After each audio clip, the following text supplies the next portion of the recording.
오늘은 에베소서 2장 17절의 말씀과 요한복음 14장 27절의 말씀을 중심으로 화평한 성품을 소유하라 라는 제목을 가지고 은혜를 나누기를 원합니다. 양은 온유하고 겸손하고 화평한 성품을 가지고 있다고 합니다. 사냥들은요, 저희들끼리 뿔이 부러질 정도로 머리 싸움하다가 낭떠러지에서 떨어져 죽기도 한다고 합니다. 그러나 양은 머리를 맞대고 사랑의 표시는 할지언정 머리를 부딪히며 싸움을 하지 않는다고 합니다. 양들은 풀을 뜯어먹어도 사이좋게 뜯어먹고 물을 마실 때도 사이좋게 마시고 쉴 때는요 군데군데 때를 지어서 누워서 편안하게 쉰다고 합니다. 이처럼 양들은 본질적으로 평화롭게 사는 짐승이라고 하지요. 성도들이 하나님이 기르시는 양이라면 양들처럼 평화롭게 살아야 하지 않겠습니까? 그러면 오늘 여기에서 첫 번째로 평안해야 할 이유를 우리가 알아보려고 하는데요. 하나님은 화평의 신이시기 때문에 평안해야 한다는 것이죠. 하나님은 어지러움의 하나님이 아니요 오직 화평의 하나님이시라고 고린도전서 14장 33절에서 말씀하셨고요. 하나님은 권능과 위엄을 가지셨고 지극히 높은 곳에서 화평을 베푸시느니라고 욥기서 25장 2절에 말씀하셨습니다.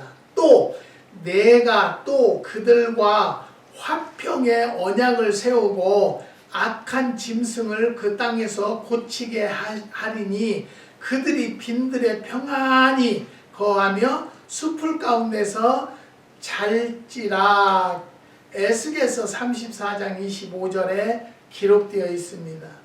이 세 구절을 종합해 보면은요, 하나님은 평화의 하나님이시요 높은 곳에서 화평을 베푸시는 분이시요 또한 화평의 언약을 세우신 분이시기 때문에 그의 양인 우리도 평화로워야 한다는 것이죠. 평화에 하나님이 기르시는 양이기 때문에 화평해야 한다는 것을 또 한번 말씀을 드립니다. 두 번째는 예수님께서 평안을 주셨으니까 화평해야 한다는 것이죠. 에베소서 2장 14절에서 17절을 보면은요, 그는 우리의 화평이신지라 둘로 하나를 만드사 중간에 막힌 담을 허시고 원수된 것 곧 의문에 속한 계명의 율법을 자기 육체로 폐하셨으니 이는 이 둘로 자기 안에서 새 사람을 지어 화평하게 하시고 또 십자가로 이 둘을 한 몸으로 하나님과 화목하게 하려 하심이라고 원수된 것을 십자가로 소멸하시고 또 오셔서 먼 데 있는 너희에게 평안을 전하고 가까운 데 있는 자들에게 평안을 전하셨으니라고 말씀하고 계시는 것입니다. 죄로 인해서 인간이 하나님과 원수된 것을 십자가로 소멸하시고 평화하게 만드셨습니다. 그리고 예수님께서 평안을 주셨다는 것이죠. 그렇기 때문에 우리도 평안한 화평한 삶을 살아야 한다는 것을 말씀을 드립니다. 세 번째는 성령의 열매이기 때문에 화평해야 합니다. 갈라디아서 5장 21절에서 22절에 보면은요, 성령의 9가지 열매에 대해서 말씀하고 있는데요, 성령의 열매 중에 화평이 있습니다. 화평은 성령 받은 사람에게서는 나오는 열매라고 합니다. 만일 우리 안에 화평이 없으면 성령을 받지 않은 신자요, 화평이 있으면 성령을 받은 신자라고 말하고 있는 것입니다. 화평은 신자의 열매이기 때문에 화평해야 한다는 것이죠. 하나님께서 화평을 주시는 방법을 우리가 알아보려고 하는데요. 대적을 이김으로 화평을 얻게 하신다는 것이죠. 너희는 요단을 건너 너희 하나님 여호와께서 너희에게 기업으로 주시는 땅에 거하게 될 때, 또는 여호와께서 너희로 너희 사방의 모든 대적을 이기게 하시고 너희에게 안식을 주사 너희와 평안히 거하게 하실 때라고 신명기 12장 10절에 말씀하시고요. 나를 대적하는 자 많더니 나를 치는 전쟁에서 저가 내 생명을 구속하사 평안하게 하셨도다라고 시편 55편 18절에 기록되어 있습니다. 이상의 말씀은요, 하나님께서 이스라엘 백성에게 평안을 베푸시되 모든 전쟁에서 이기게 하심으로 평안을 주신 두 가지 경우라는 것이죠.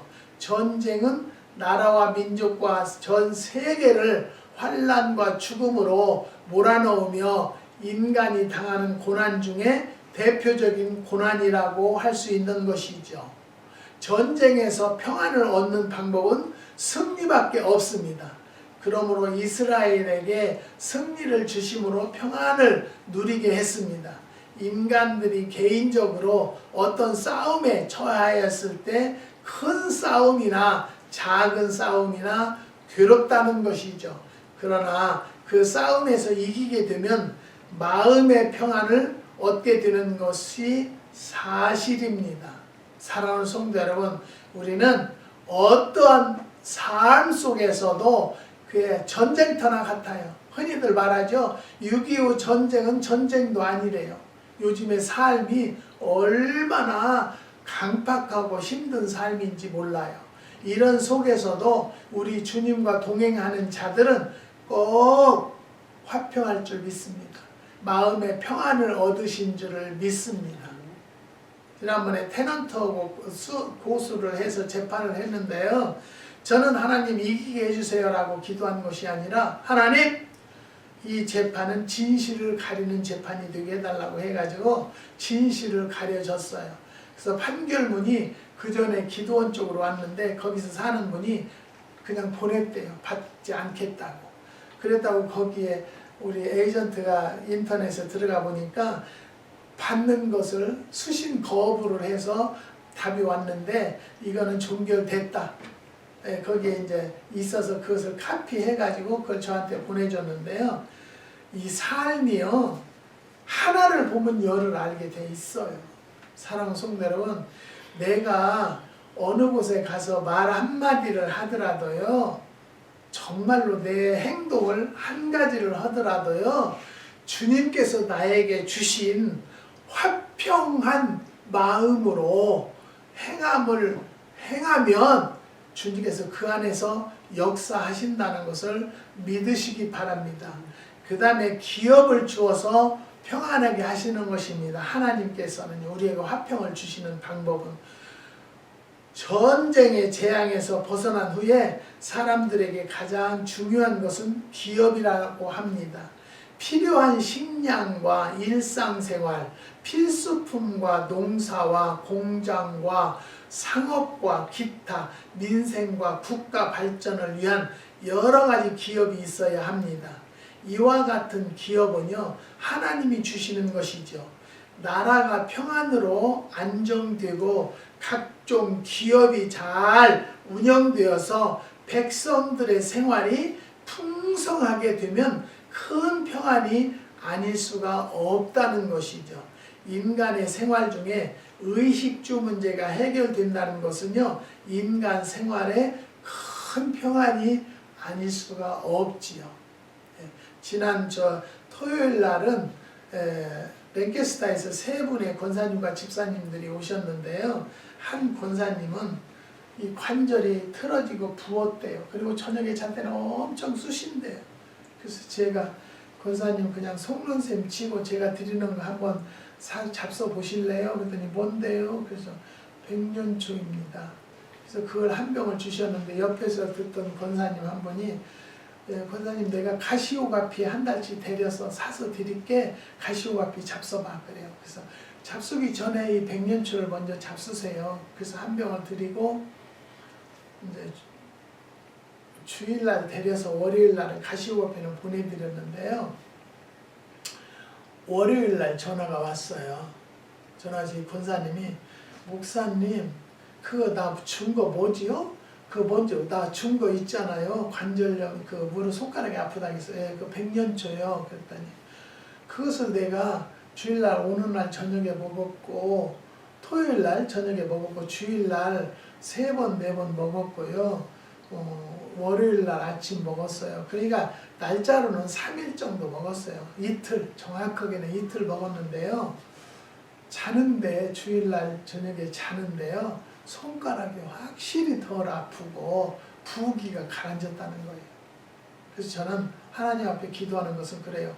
돈이 목적이 아니었고 부업을 통해서 큰빛 기도원이 활성화될 수 있는 길을 열어주세요. 성도들한테 헌금 받아서 내가 생활하려고 하면은 못 살죠. 그렇지만 하나님께서 부업을 통해서 본업까지 운행할 수 있도록 역사하시는 것은 하나님의 능력밖에는 없습니다. 역사해 주시라고 기도하고요. 가져다 먹는 자들마다 정말로 기적을 허락하여 주시고 우리 하나님의 섭리를 깨달을 수 있는 계기가 되게 해달라고 기도는 매일 그렇게 합니다. 그래서 그 권사님에게 참 감사한 일이네요. 그랬더니 그게 놀랬어요. 그래서 월요일날 다른 사람 또 누구를 데리고 올 거래요.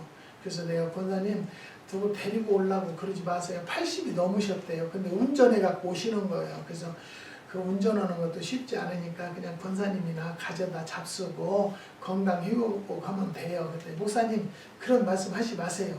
다 필요한 사람들이 살아가니까요. 그런 말씀을 하지 마세요. 나들은 그래요. 그래서 그렇다면은 오해하시지 마시고 풀으세요. 그러고 말았어요. 사랑하는 성도 여러분, 하나님께서 저에게 빛골이라는 농장을 주셨어요. 쉽게 말해서 기업을 주셨기 때문에 평안한 삶을 살 수 있다는 것을 하나님 앞에 고백하고 여러분에게 간증하는 시간입니다. 그 다음에 3번째는 보호하여서 하나님께서요 보호하여져서 평안하게 하신다는 것을 말씀을 드립니다. 어린아이가 부모님의 보호를 받을 때는 어떤 일이 있어도 두렵지가 않다는 것이죠. 이와 같이 하나님께서 우리를 보호하는 동안 항상 평안함을 얻게 되는 것입니다. 하나님께서는 인간을 눈동자와 같이 보호하신다고 신명기 32장 10절에 기록되어 있습니다. 사람은 몸 중에서 가장 안전하게 보호받는 부분은요 눈동자라고 합니다. 하나님께서 자기가 아끼는 자녀를 자신의 눈동자와 같이 신속하게 보호하고 계신다라고 말씀으로 기록되어 있습니다. 독수리가 새끼를 보호하듯이 하나님 우리를 보호하십니다. 독수리는 날짐승 중에 가장 강한 존재로 새끼를 칠 때 누구도 근접할 수 없는 낭떠러지 위험한 곳에 새끼를 친다고 합니다. 그렇지만은 그 새끼가 떨어지지 않게 하기 위해서 항상 주의 깊게 새끼를 관찰한다고 합니다. 사랑하는 성도 여러분, 얼마나 감사한 일입니까? 하나님은 나를 정말로 독수리가 새끼를 보호하듯이 보호한다는 거예요. 그러니 얼마나 감사해요. 누가 나를 해치지 않도록 보호해 주신다는 것 꼭 믿으시기를 바랍니다. 그 다음에 암탉이 병아리를 품듯이 보호하십니다. 이와 같이 인간이 위험한 세상에 사는 동안에 하나님께서는 주의 깊게 자기 자녀들을 잘 돌보고 보호하고 계십니다. 그러면 어떠한 형편에서 보호하고 계십니까? 신명기 32장 10절을 보면요. 황무지와 짐승떼가 우글거리는 광야에서 호위하시고 보호하신다고 하셨습니다. 황무지와 짐승떼 우글거리는 광야는 옛날 이스라엘이 광야 생활할 때 보호하여 주신 것처럼 오늘날도 악한 마귀떼가 우글거리는 험악한 세상이지만 하나님께서 보호하시고 지켜주신다는 뜻을 말씀하시는 것입니다. 사랑하는 성도 여러분, 요즘에 한국이 엄청 덥대요. 여기도 엄청 더웠었어요. 근데 요즘에는요, 문을 못 열어놔요. 너무 쌀쌀해서. 얼마나 감사한 일이에요. 한국도 곧 서늘한 날이 될 줄을 믿습니다. 이런 더위도 이겨나가는 것도 인내거든요. 네. 하나님께서는요, 우리에게 시험을 주실 때도 그냥 주시는 것이 아니라 이겨나갈 수 있을 만큼만 주신다고 약속하셨어요. 사랑하는 성도 여러분, 우리는요, 정말로 하나님께서 암탉이 병아리를 품듯이 보호해 주세요. 그렇기 때문에 우리는 화평하지 않을 수가 없다는 것이죠. 그 다음에 죄를 용서해 주심으로 평안을 주십니다.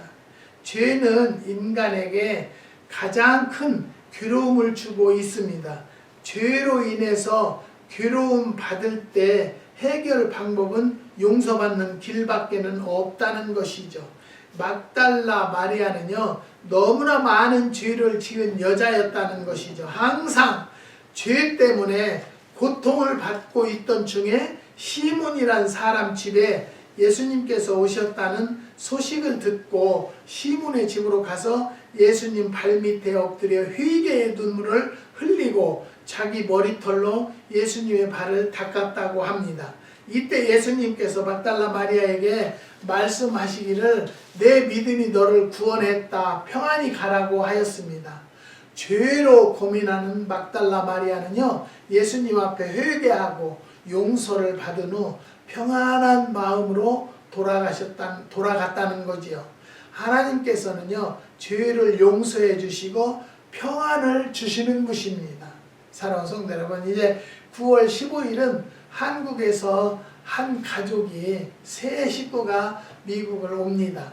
여기를 기도하러 오는 거예요. 그냥 여행 놀러 오는 것이 아니고 하나님의 큰 뜻이 있을 것을 믿고 오는데요. 저는 지금도 기도하는 것은 오는 발걸음이 헛된 발걸음이 되지 않고 하나님 앞에 간구하는 기도의 제목이 10가지, 20가지다 할지라도 50가지, 100가지의 역사가 일어나서 응답받고 귀국할 수 있는 가족이 될 수 있도록 해달라고 기도하고 있어요. 제가 하는 것은 아니기 때문에. 왜? 하나님이 역사하셔야 돼요.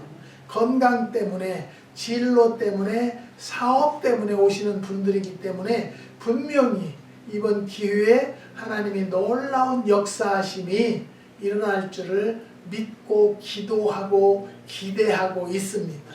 세 번째, 인간이 평안을 얻는 방법은 무엇이 있는가?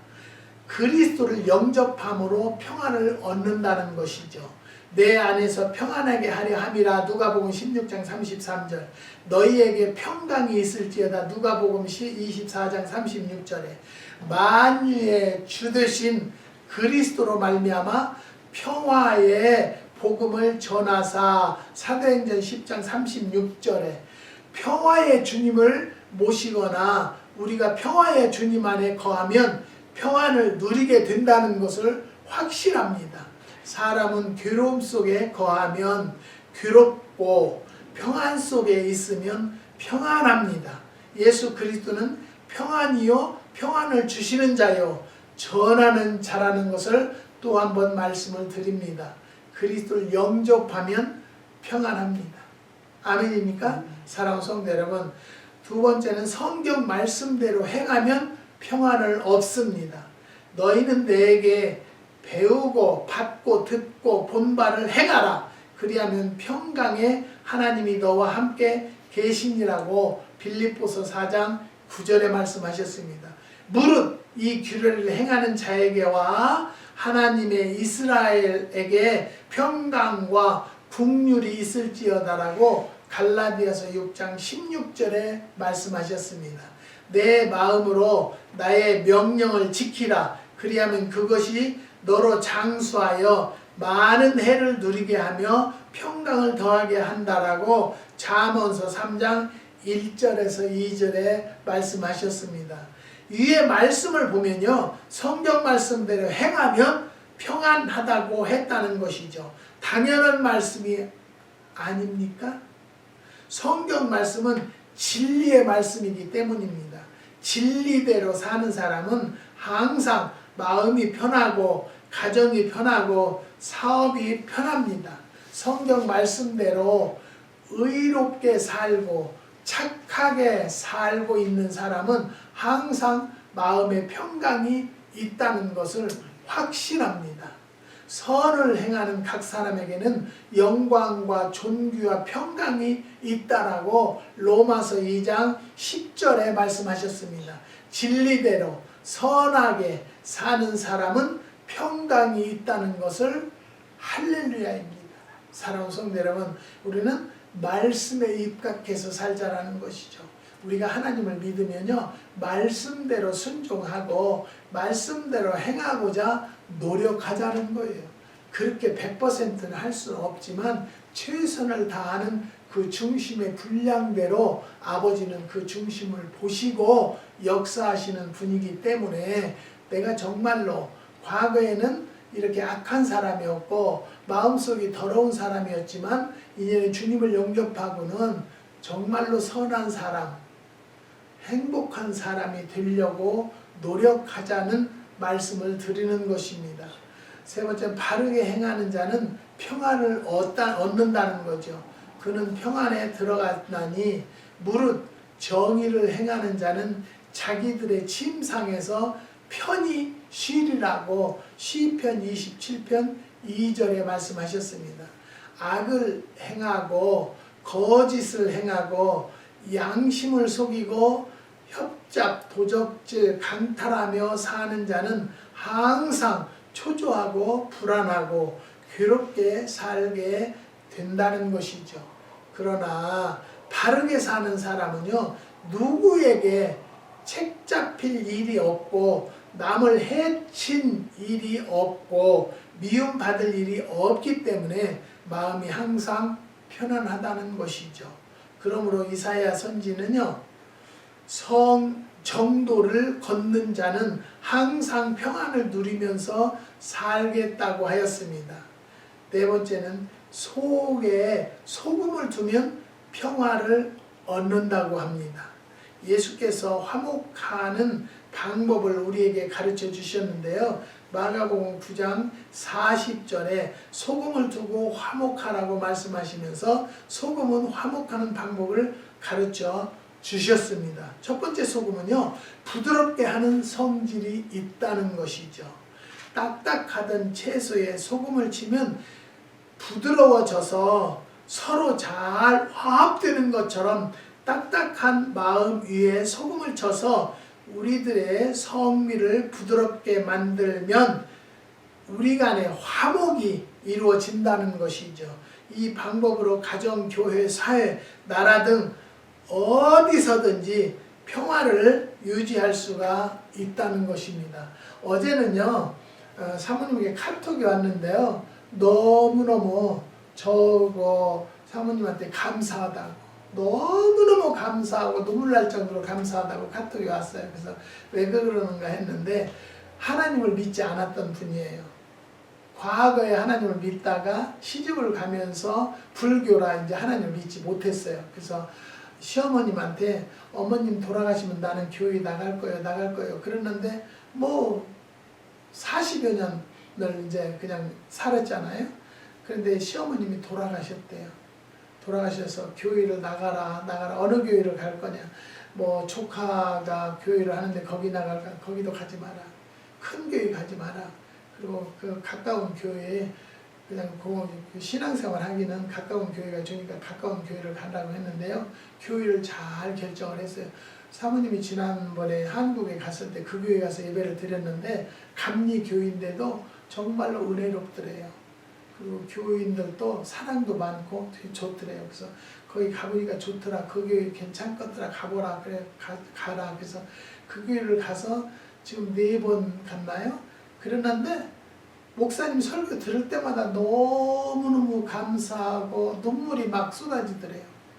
그 은혜 받았다는 거 아니겠어요? 그런데 거기 전도사님이 권사님이세요? 그러더래요. 나이는 있어 보이니까. 그래서 아니요.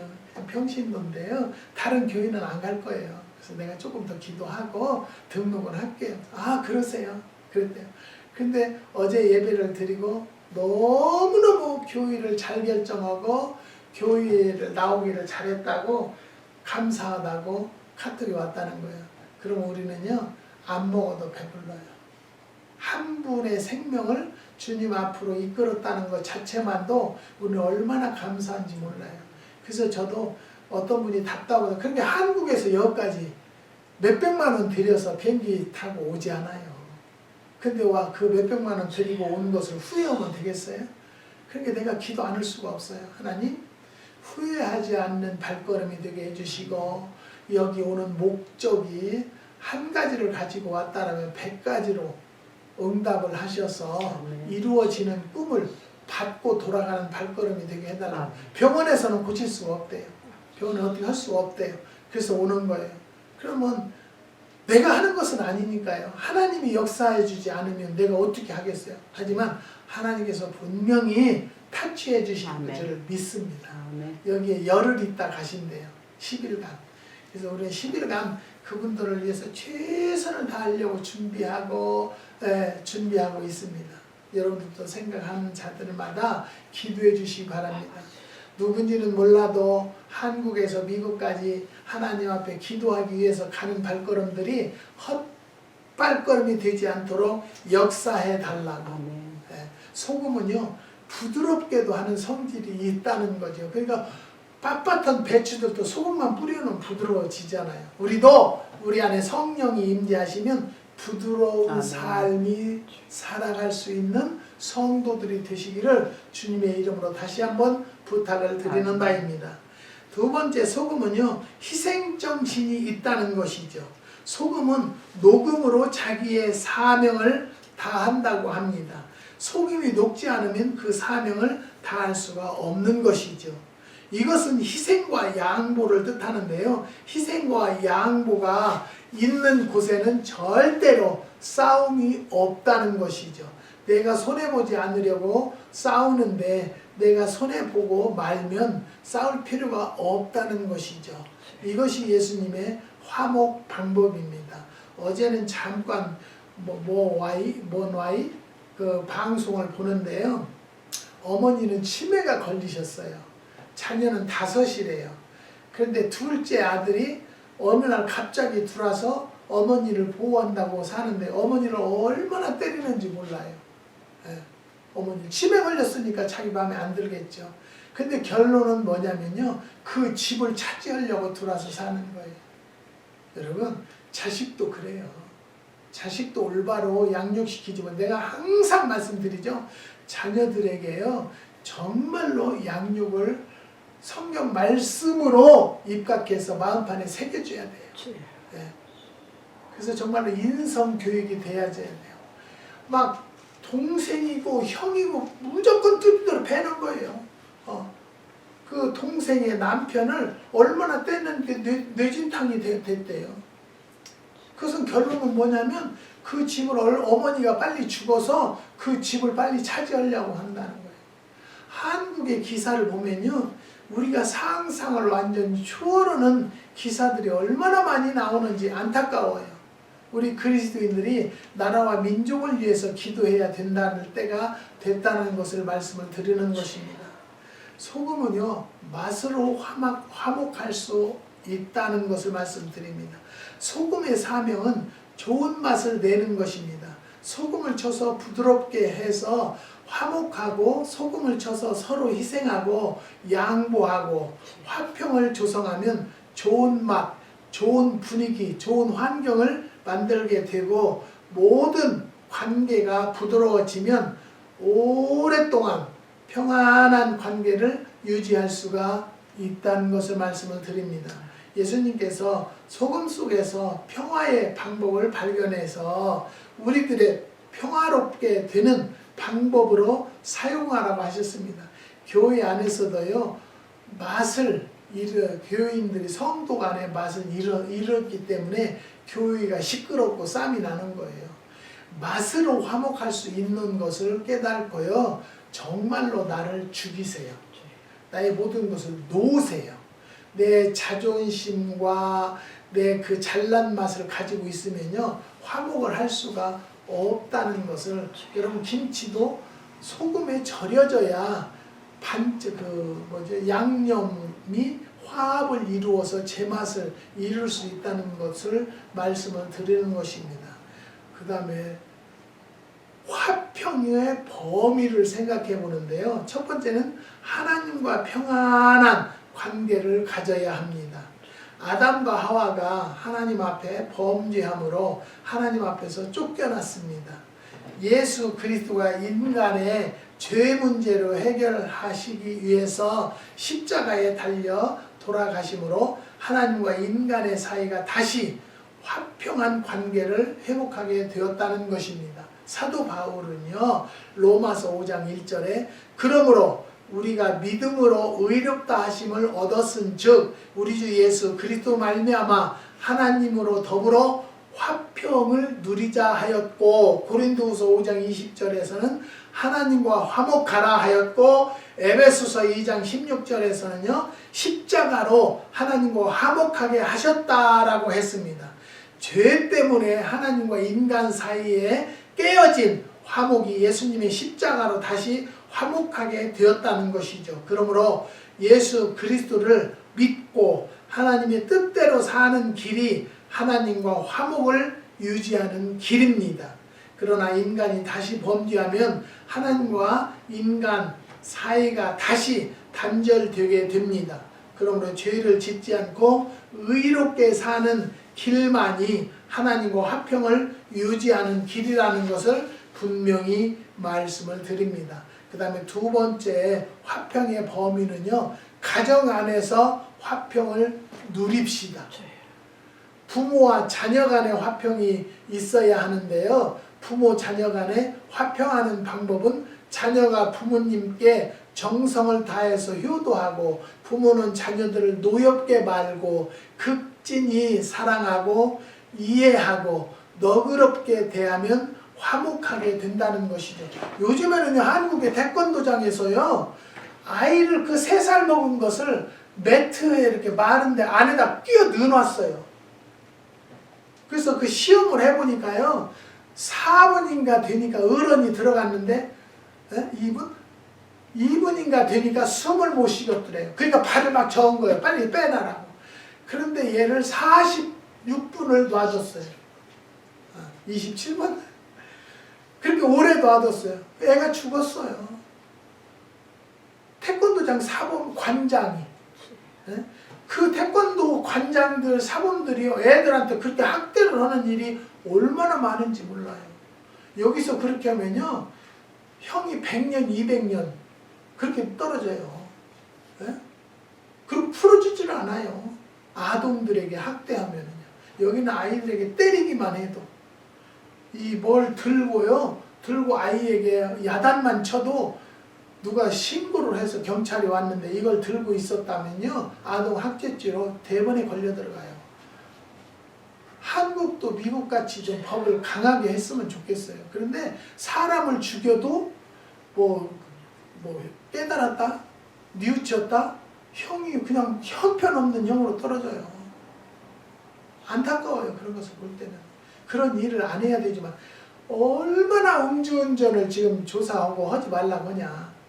근데 그 가수가 막 음주운전하고 도망가서 막 바꾸고 거짓말하고 대리운전 시켰다고 하고 막 그렇게 거짓말 했잖아요. 근데 막 팬들은, 그 사람의, 그 가수의 팬들은 난리숙이에요. 얼른 풀어주라고. 한국 법이 어떻게 이렇게 됐어요? 사랑하는 성도 여러분, 우리는요, 부모와 자녀 간에 화평이 있어야 돼요.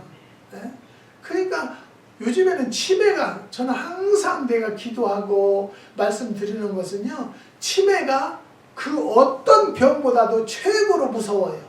내가 치매 환자도 많이 보는데요, 너무너무 말이 안 되는 말씀을 하고요, 안 되는 행동을 하는 경우가 얼마나 많은지 몰라요. 그 뇌에서 오는 거기 때문에 약도 없대요.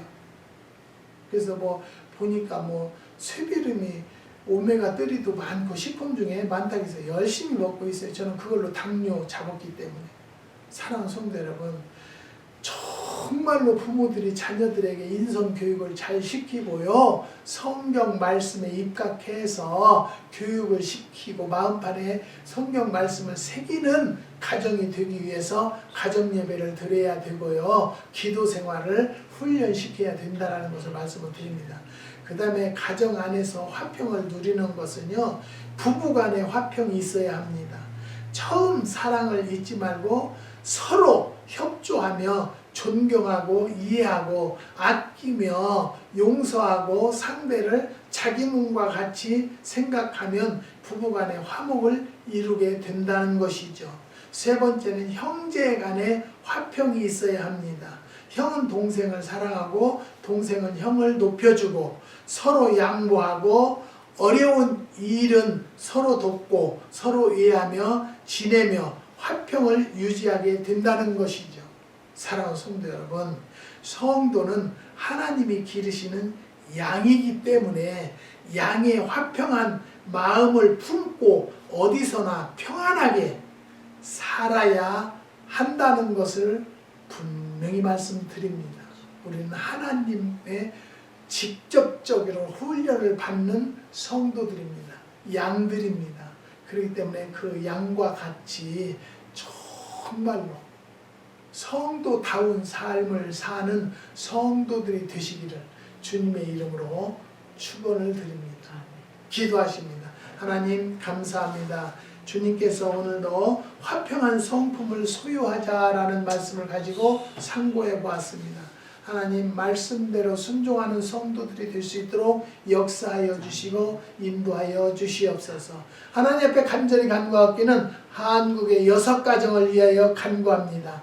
그 가정이 우리 기도원을 후원하는 가정들이오니 하나님 후원이 헛되지 않도록 역사하여 주시고 이 기도원도 하나님 앞에 올바로 서는 기도원이 될 수 있도록 은혜를 베풀어 주시옵소서. 한 가정은 딸의 잉태를 간구하는 가정이 있고 또 한 가정은 이제 결혼식을 했을 것입니다.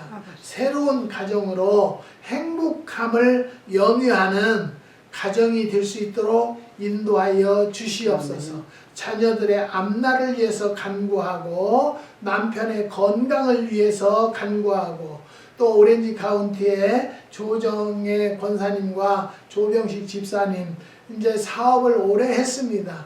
이제는 노후에서 그 사업을 정리하고자 하는 기도의 제목이 있고 다니엘에게 잉태를 허락받기를 원하는 기도의 제목이 있사오니 기도 제목마다 응답하여 주시옵시고 랭캐스터에 계시는 권사님 남편이 지금 많이 편찮으시지만 하나님께서 피 묻은 손으로 안수하여 주심으로 깨끗이 치험을 받게 허락하여 주시고 역사하여 주시옵소서. 주님께서 함께하여 주실 줄을 믿사오며 예수님의 이름으로 기도드리옵나이다. 아멘.